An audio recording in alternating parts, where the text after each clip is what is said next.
A misericórdia de Deus tem limites? O que você acha? Até onde a soberba do homem fica sem uma resposta divina? Qual é a ação humana que desperta em Deus a sua ira?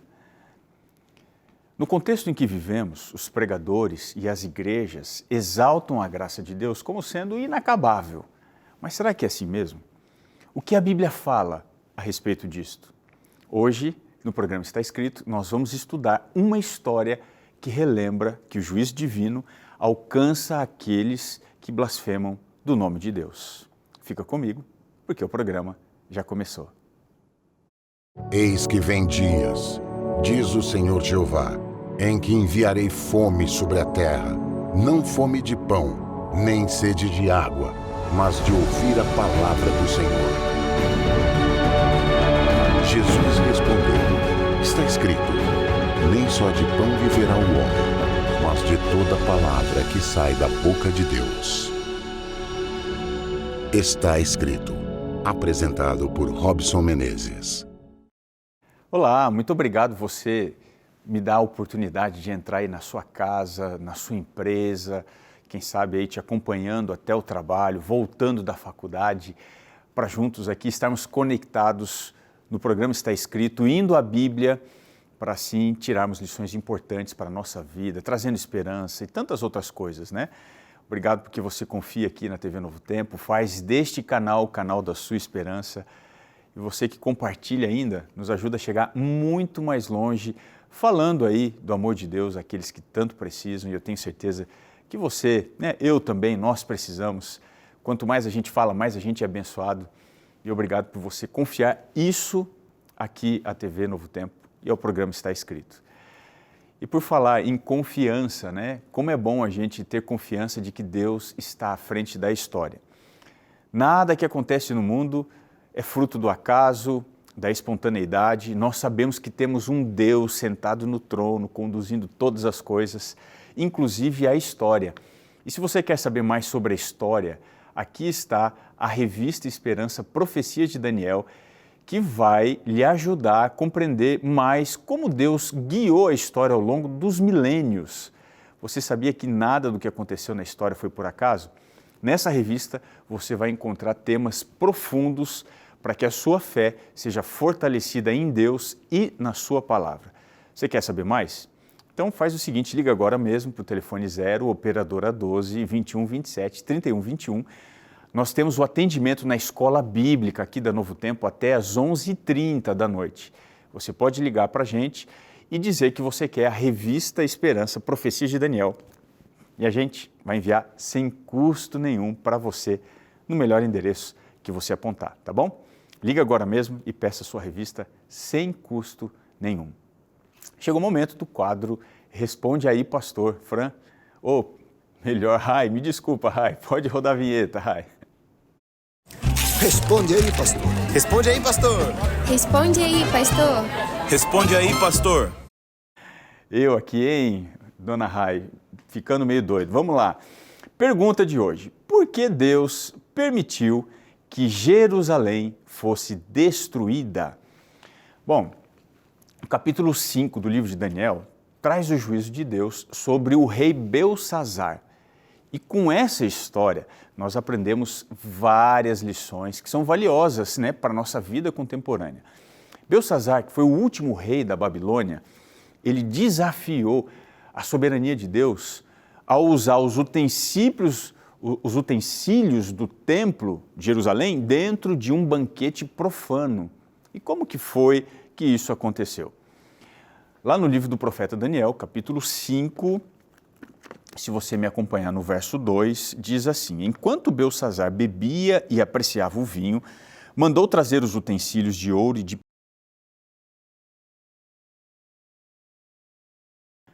Mas tem uma segunda coisa. Esse juízo divino, ele é retributivo. Ou seja, ele vai retribuir algo que eu faço. Vai retribuir aquilo que eu faço. Então, os meus atos, eles são pesados. Eles são levados em consideração dentro do julgamento divino. Olha só o que a Bíblia afirma lá em Eclesiastes 12, o verso 14. Dá uma olhada o que nós encontramos aqui. porque Deus há de trazer a juízo todas as obras, até as que estão escondidas, quer sejam boas, diz aqui o sábio, quer sejam más. Voltando aqui ao livro de Daniel, o capítulo 5, ele vai ser dedicado para apresentar a história deste homem, Beltsazar, que cometeu o pecado da blasfêmia. Essa foi uma ofensa consciente.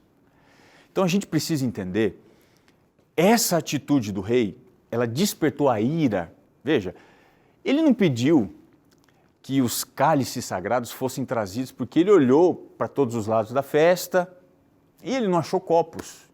E aí ele queria servir os seus convidados e pediu para que trouxessem os utensílios do templo. Não foi por causa disso. Naquele tempo, as pessoas acreditavam que as guerras, elas eram travadas entre os deuses e não só entre as cidades ou entre as nações. Vamos entender aqui como que se apresenta o orgulho de Beltsazar.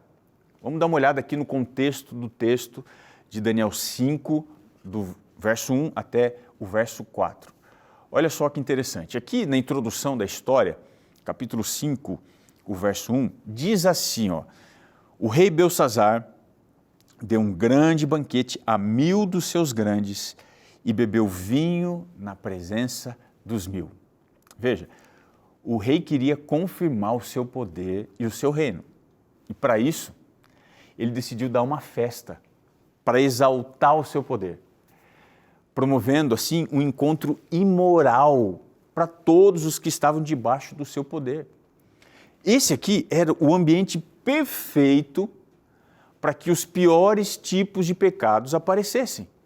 A bebedice, a comilança, a orgia e todo quanto é tipo de depravação que vem acompanhada desse tipo de celebração promíscua.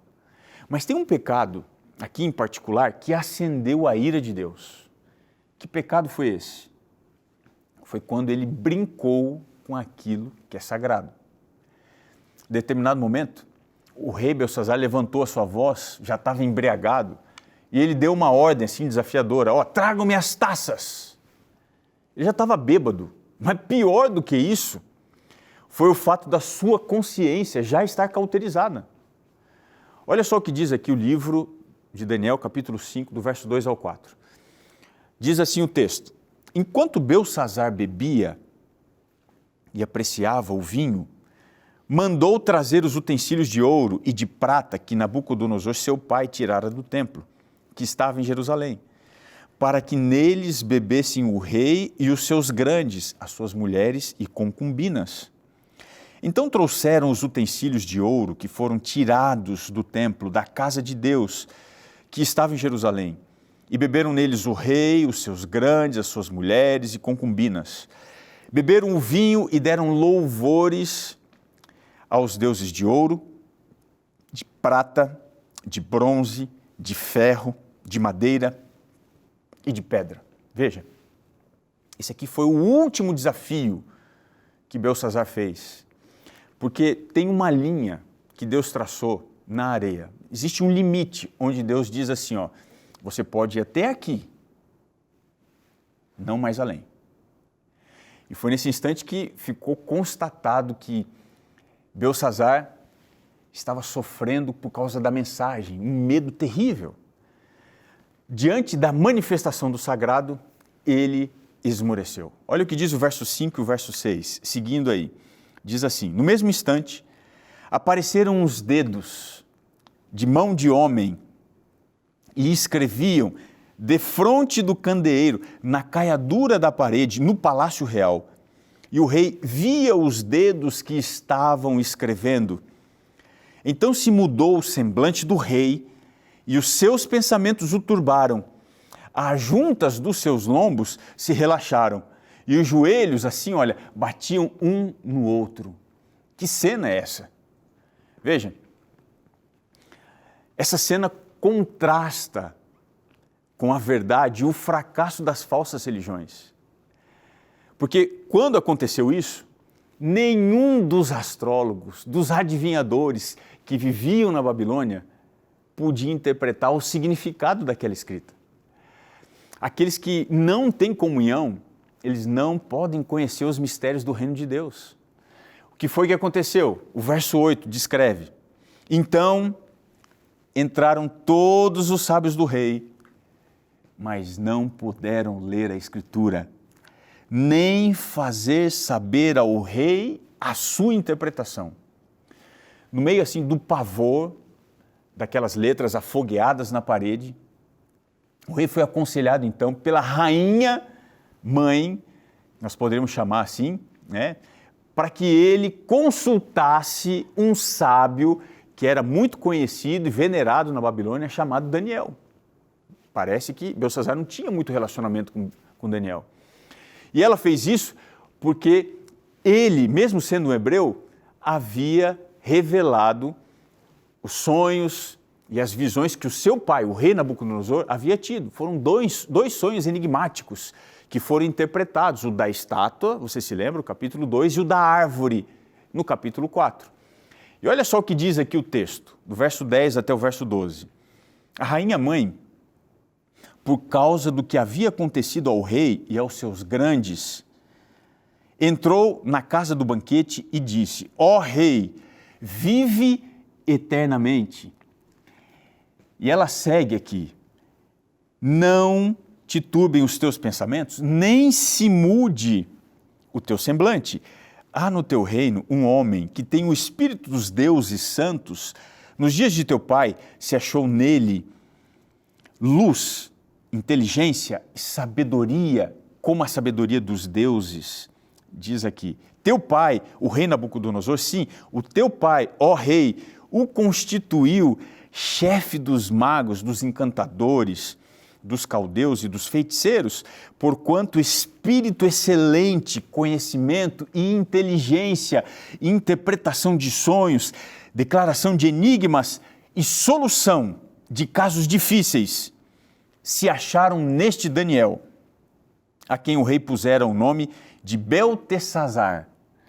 Chame-se, pois, a Daniel, e ele dará a interpretação. Qual seria a interpretação dessa mensagem? Então vamos começar aqui pela fidelidade de Daniel. Você viu que Daniel tinha uma excelente reputação junto à corte.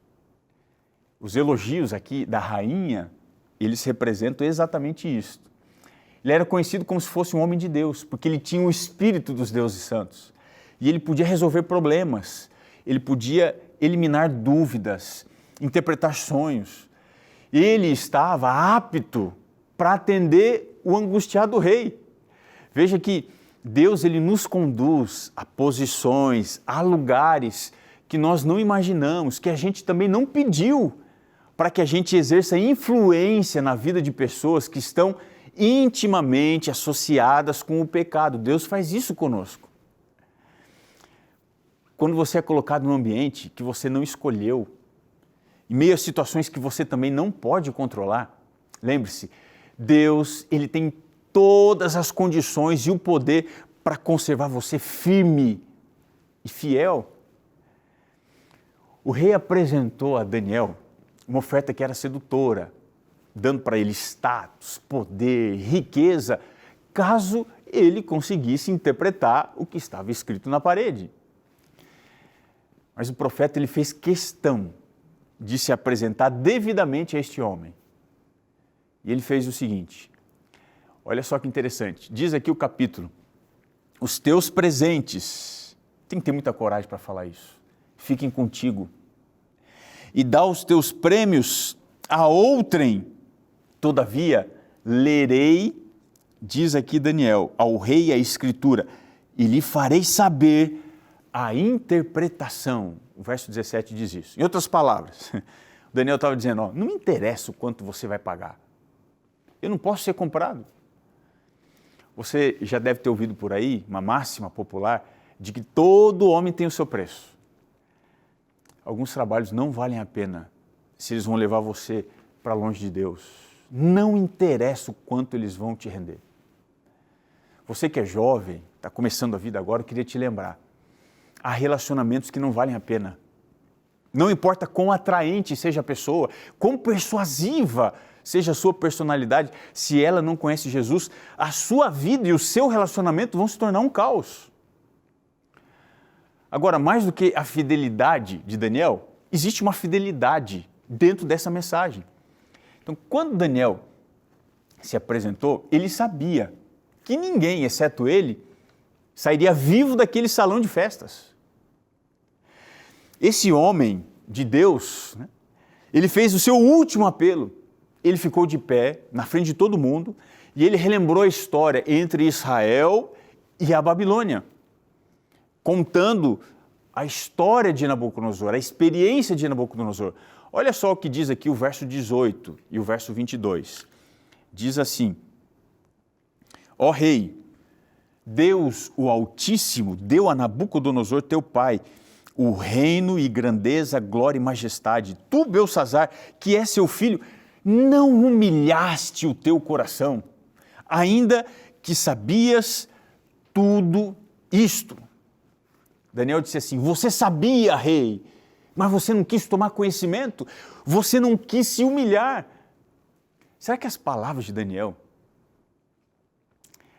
que eram as palavras de Deus através daquele servo, elas seriam diferentes hoje para a nossa geração?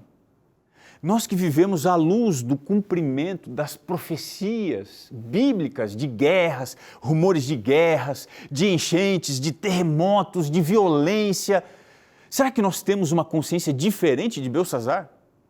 Será que as nossas atitudes são mais nobres que a desse homem ímpio?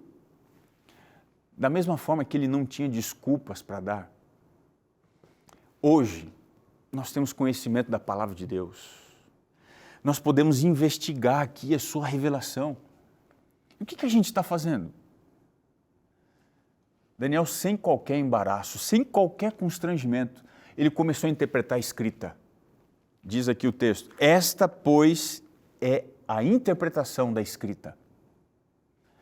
Mene, contou Deus o teu reino e acabou. Tekel, pesado foste na balança e achado em falta. Pérez, dividido está o teu reino e entregue aos medos e persas. Daniel 5, do verso 26 até o verso 28. Veja, essa foi a última noite dos babilônios e do rei Belsazar. Eles encheram a taça da sua vida de iniquidade. As demonstrações que foram acumuladas de pecado dessa nação finalmente atingiram um ponto onde Deus disse assim: basta, acabou. Os babilônios cruzaram o limite que Deus havia traçado e Daniel disse: pesado foste na balança e achado em falta. As portas daquele imenso salão de festas, de repente, elas foram escancaradas de súbito. As espadas dos soldados medo-persas levaram à morte Belsazar e a todas as pessoas que estavam ali naquela festa promíscua. O que começou como uma orgia terminou como uma chacina. Foi um massacre horrível que se estendeu por toda a Babilônia, porque a misericórdia de Deus havia se esgotado para aquela nação ímpia. Não é possível saber quando será a última dança, a última festa, o último drink, a última noitada. O tempo está se esgotando para todos nós. Deus permite que a sua luz brilhe generosamente sobre nós. Ele nos dá inúmeras oportunidades para a gente mudar de vida. Mas essa graça tem limites. Ele tem um dia, Ele tem uma hora em que Ele vai trazer a juízo os nossos pecados, as nossas blasfêmias.